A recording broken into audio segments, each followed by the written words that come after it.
वक्फ अल्लाह की संपत्ति है। वक्फ के संरक्षक मुसलमान हैं। वक्फ से छेड़छाड़ संविधान से छेड़छाड़। मजहबी मामलात में मुदाखिलत नाकाबिल कबूल। वक्फ बिल वापस लो।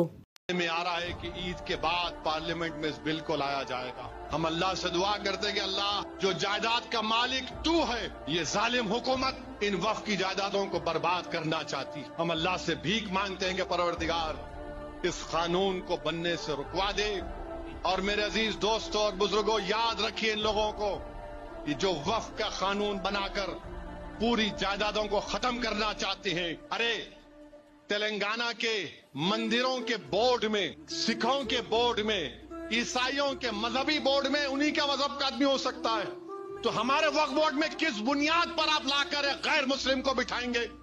किस बुनियाद पर बिठाएंगे? ये मेरा मजहबी मसला है। वक्फ बोर्ड ये हमारी जमीन है, हमारी जायदाद है। अल्लाह के नाम पर इसका मालिक अल्लाह है। तुम हमसे छीनना चाह रहे हो। तुम्हारा दिल नहीं भरा 6 दिसंबर से?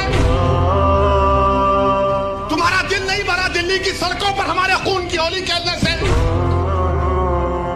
तुम्हारा दिल नहीं भरा हमारे बच्चों का एनकाउंटर करने से? तुम्हारा दिल नहीं भरा बुलडोजरों से हमारे घरों को तोड़ने से?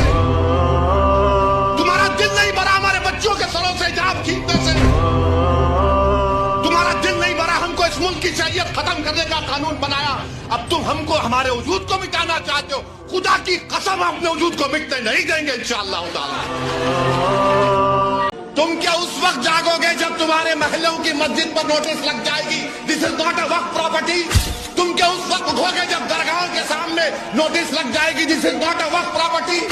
तुम क्या उस वक्त उठोगे जब कब्रिस्तान में जाकर कह दिया जाएगा कि तेरे अब्बा की खबर पर तू शबे बारात के दिन आकर फूल नहीं चलाएगा, ये वक्फ प्रॉपर्टी नहीं है?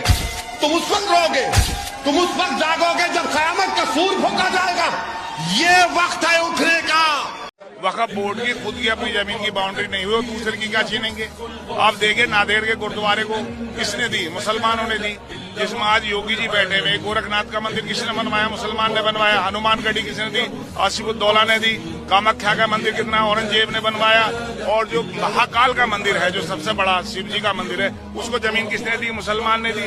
और शेर मैसूर ने कम से कम 1000 मंदिरों को दान दी। आज आप उनको गालियां दे रहे हो, उनको बुरा कह रहे हो, प्रोपगेंडा चला रहे हो। जो हमारे बुजुर्गों की जमीन है हम पे नहीं रहेगी, किस पे रहेगी? आप कहते हो ना मतदान, ये हमारा मीडिया कहता है मतदान कीजिए, और नेताजी कहते हैं आप मतदाता हैं। तो मत के माना वोट, दान के माने खैरात। हमारी खैरात से बनो प्राइम मिनिस्टर, हमारी खैरात से बनो होम मिनिस्टर, और हमारे ही साथ दादागिरी ये नहीं चलने वाली है। तो ये कि जो नफरतें पैदा की गई और लोगों को भ्रमित किया जा रहा है कि वक्फ के नाम पर मुसलमान कब्जा कर रहे हैं, टोटली रॉन्ग बात है। दूसरी बात, मुल्क में जो नफरत का माहौल पैदा किया गया है, अब की मर्तबा की होली, हम लोग हमेशा होली, दिवाली, ये सारी चीजें रवादारी के साथ एक दूसरे के साथ मनाते हुए आए, मगर इस मर्तबा इस हिंदुस्तान की आजादी पे कालिख पोतने वाली काली हुकूमत जिस तरह मस्जिदों पे तिरपाल डालकर मस्जिदों के वकार का मजाक उड़ा रही थी, याद रखिएगा कि तारीख आपकी इस बदनीयती को कभी भी माफ नहीं करेगी। इससे पहले भी होली आती थी, कभी मस्जिदों पे तिरपाल नहीं पड़ते थे। एक रिपोर्ट पेश करके मैं अपनी बात को खत्म कर देता हूं। होली कोई,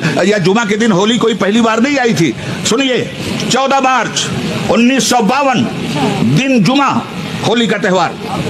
7 मार्च 1958 दिन जुमा, होली का त्यौहार। 21 मार्च 1969 दिन जुमा, होली का त्यौहार।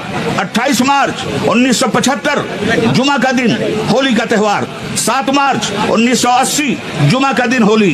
28 मार्च 1986 जुमा के दिन होली। 21 मार्च 1997 जुमा के दिन होली। 21 मार्च 2003 जुमा के दिन होली। 21 मार्च 2008 जुमा के दिन होली। 29 मार्च 2013 जुमा के दिन होली। 22 मार्च 2019 जुमा के दिन होली। और 14 मार्च 2025 की होली को लेकर माहौल में जितना जहर घोला गया आजाद हिंदुस्तान में, हमने न ऐसी होली देखी न ऐसी नफरत देखी। मैं पूछना चाहता हूं, इतने जुमा को होली 1952 से आती रही, जिसको मैंने रिकॉर्ड किया है, कभी भी इस मुल्क में हिंदुओं और मुसलमानों में नफरत का माहौल नहीं पैदा हुआ। आप हुकूमत कर रहे हो और नफरत की चिंगारियां सुलगा रहे हो, तो याद रखना कि ये नफरत के शोले बहुत ज्यादा दिनों तक हिंदुस्तानी अवाम को गुमराह नहीं कर सकते।